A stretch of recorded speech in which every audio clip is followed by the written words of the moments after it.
At approximately 2:40 local time, the silence over southern Iran was shattered. For those watching the horizon, the flashes weren't coming from the usual suspects. This wasn't a remote airbase or a fortified missile silo buried in the mountains. Instead, the strikes illuminated the steel skeletons of one of the largest gas fields on the planet. For decades, the rules of the game in the Middle East followed a predictable, if violent, pattern. You strike proxies, you strike radar sites, you strike military hardware, but you don't touch the lifeblood. You don't touch the energy infrastructure that keeps the lights on and the global markets stable. That era is over. According to reporting from the War Zone, TWZ, Iran's energy infrastructure has been officially moved onto the active targeting list. Furthermore, and sources via Axios suggest a high degree of Israeli involvement, likely coordinated, or at least greenlit, by Washington, while Iran's foreign minister, Abbas Araghchi, was quick to condemn the cowardly strikes, claiming minimal damage to civilian utility hubs. The strategic reality is much grimmer. Historically, these sites remained untouched even during the height of the tanker war in the 1980s because the economic fallout would be too great for the West to stomach. So, why now? Under the shadow of a returning Trump administration, the calculus in DC has shifted. While President Biden previously urged restraint regarding oil sites to keep gas prices low, the current posture and Trump's maximum pressure 2.0 rhetoric suggests that the US is no longer standing in the way of a total economic decapitation of the Iranian regime. And that's what made this different. For years, energy was the last line no one wanted to touch. So why was that line crossed now? In the cold logic of modern conflict, some targets are avoided not because they are difficult to penetrate, but because of the Pandora's box they open once destroyed. For decades, a silent consensus governed the Persian Gulf. You don't target oil terminals, gas refineries, or export hubs. Why? Because a single missile at a facility like Asaluya doesn't just hurt Tehran, it sends a shockwave through the energy exchanges in London, Tokyo, and New York. But as reported by the War Zone, TWZ, that doctrine has been discarded.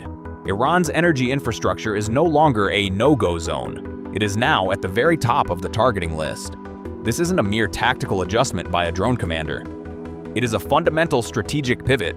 The economic implications are staggering. Iranian oil minister Javad Oji previously warned that any adventurism against Iran's energy sector would threaten global energy security, noting that even a minor disruption could spike Brent crude prices well above $100 per barrel. Yet, the political appetite for restraint has vanished. From the perspective of the Trump administration, the maximum pressure campaign is being upgraded from financial sanctions to kinetic decapitation. Trump has frequently signaled that his America First energy policy, driven by domestic fracking, makes the US immune to Middle Eastern oil blackmail. To his advisors, hitting Iran's gas fields isn't just about stopping a war, it's about bankrupting a regime's ability to fund its proxies permanently. Once this shift happens, it changes how every side calculates risk. If Tehran can no longer rely on the oil shield to protect its soil, their only remaining deterrent is total escalation. We are no longer watching a border skirmish. We are witnessing the dismantling of the global energy status quo. To understand this shift, you have to stop looking at the shiny missiles for a moment and look at what actually sustains a country at war. In military theory, we call this the center of gravity. For Iran, that center isn't a bunker in Tehran, it's a pipeline. Think of the Iranian economy like an old, temperamental muscle car. It looks intimidating, it makes a lot of noise, but it leaks oil everywhere and only runs because of one very specific fuel tank. That tank is the energy sector. Iran is essentially a gas station with a standing army attached to it. Their entire axis of resistance, from Hezbollah to the Houthis, doesn't run on ideology alone. It runs on cold, hard petrodollars. When you look at Karg Island, which handles roughly 90% of Iran's crude exports, you aren't just looking at an industrial site. You're looking at the regime's ATM. As military analysts have noted, moving these sites onto the targeting list is the strategic equivalent of cutting off a body's oxygen supply rather than just punching it in the face. The Trump administration has long understood this maximum pressure math. Trump's view is characteristically blunt. Why spend billions on interceptor missiles when you can just bankrupt the guy buying the rockets? Former Secretary of State Mike Pompeo famously argued that the regime must be treated like a normal nation, which in DC speak means stop funding terror, or we'll turn your primary export into a localized campfire. Iranian President Masoud Pezeshkian recently lamented that these economic aggressions are an attempt to suffocate the Persian soul, citing billions in potential lost revenue and the direct threat to the livelihoods of millions. But in the brutal theater of modern warfare, wars are not sustained by weapons. They are sustained by resources, and energy is Iran's most critical resource. This makes it the ideal target if your objective isn't a quick skirmish, but a long-term strategic collapse. In the world of military targeting, there are bad days, and then there are global meltdown days. Targeting a lone refinery is a bad day for Tehran. Targeting South Pars? That's the red button that resets the global economy. You see, not all energy targets are created equal. South Pars isn't just a gas field, it's the king of the hill, the largest natural gas deposit on Earth. But here's the kicker. Iran doesn't own the whole thing. They share this massive subterranean treasure chest with Qatar, where it's known as the North Dome. It's like two kids sharing a giant soda with two different straws. If you decide to blow up one side of the glass, everyone's getting soaked. This is where a surgical military strike transcends the battlefield and becomes a global economic event. The implications are terrifying for anyone who enjoys electricity. We aren't just talking about Iranian domestic heating, we are talking about the global LNG, liquefied natural gas market. Qatar's Prime Minister, Mohammed bin Abdulrahman Al Thani, has already sounded the alarm, calling any kinetic activity near the shared field a dangerous and irresponsible escalation that threatens the energy security of every nation from Berlin to Beijing. From the Trumpian perspective, this is the ultimate leverage. The America First doctrine thrives on this kind of chaos because, frankly, the US is now a net exporter of energy. While a strike on South Pars would send European and Asian markets into a tailspin, Trump's advisors see it as a way to force the world to choose. Keep subsidizing a regional arsonist or buy American gas. It's maximum pressure with a side of buy American. However, once shared infrastructure is hit, the math changes. You aren't just fighting Iran anymore. You've pulled the Gulf monarchies and the global supply chain into the trenches with you. It's the ultimate tripwire. Istay Iran's response made one thing clear. If Tehran's kitchen is on fire, they're going to make sure the entire neighborhood smells like smoke. This is no longer about a localized exchange of fire. We have entered the era of systemic escalation. In a chilling address from March 2026, IRGC Commander Hossein Salami didn't just threaten Israel. He looked directly at the Gulf monarchies and issued a mafia-style ultimatum. The security of the region is a single fabric. If you allow your soil or airspace to be used to bleed our economy, do not expect your own refineries to remain pristine. It's the ultimate misery loves company strategy. Iran knows it can't win a conventional dogfight against a Trump-led Pentagon, so they are targeting the system itself, the spiderweb of pipelines, desalination plants, and export terminals that keep the world spinning.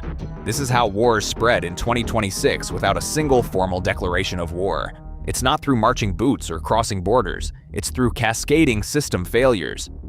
If a mysterious drone swarm hits the Abqaiq facility in Saudi Arabia or the Jebel Ali port in the UAE, the global supply chain doesn't just stumble, it has a stroke.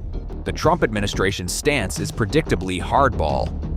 Trump has reportedly told regional allies that if they want the protection of the US nuclear umbrella, they need to stop playing both sides and help choke the snake. He's betting that the US domestic energy boom acts as a Kevlar vest against an oil shock. But here's the military reality. You can have all the shale oil in Texas you want. But if the Straits of Hormuz become a graveyard of tankers, the system breaks for everyone. And there is one system that matters more than any other, the one that connects the bank accounts of every viewer watching this video to the fireballs over the Persian Gulf. If the global economy has a jugular vein, it's a 21-mile wide stretch of water called the Strait of Hormuz. Nearly a third of the world's seaborne oil and 20% of its LNG pass through this single choke point. In the military world, we call it a target-rich environment. In the world of high finance, they just call it a nightmare. Here's the dirty little secret of 2026. Iran doesn't actually need to close the strait to win. Closing it is a suicide mission that invites a full-scale visit from the US Navy. Instead, Tehran's strategy is much more annoying little brother, but with sea mines and suicide drones. They don't need to win a naval battle. They just need to create enough uncertainty that Lloyd's of London stops insuring tankers. If the insurance premiums cost more than the oil, the flow stops anyway. As military analysts have pointed out, control over a system can matter more than control over territory. You don't need to own the road if you can convince everyone that the road is paved with IEDs. During a recent emergency session, EU Energy Commissioner Kadri Simpson warned that even a minor kinetic disruption in Hormuz could trigger a 30% spike in European inflation overnight. Donald Trump's take? He's been tweeting, or truthing, that the US Fifth Fleet is ready to turn the Persian Gulf into a very expensive bathtub for anyone who touches a Western ship. Trump's doctrine is clear. The US is energy independent, so if the world's energy supply burns, it's mostly everyone else's problem, unless it touches the dollar.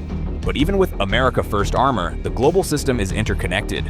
What Iran doesn't need to sink a carrier, they just need to disrupt the flow long enough to make the maximum pressure strategy feel like a two-way street of pain. If you're looking for a massive D-Day style invasion with thousands of boots on the ground, you're looking at the wrong war. This may not look like the most dangerous phase of the conflict because there are no sweeping front lines, but don't let the lack of drama fool you. This is systemic warfare, and it's much harder to contain. In a traditional war, things are visible and contained. You blow up a tank, the tank is gone, and the battle moves 5 miles east. But an energy war? That's invisible and global. When a refinery in the Persian Gulf goes dark, a factory in Germany loses power, and a commuter in Ohio pays $5 more for a gallon of gas. It's like pulling a single loose thread on a cheap sweater. Eventually, the whole thing unspools on your floor. This isn't just an escalation in intensity, it's an escalation in consequence. As military analysts have noted, we are witnessing a strategic decapitation of Iran's ability to function as a modern state. This puts Tehran in a brutal strategic dilemma. If they react with force, they risk a maximum pressure response from a Trump administration that is practically begging for an excuse to finish the job. If they don't react, they lose their deterrence and become a paper tiger in their own backyard.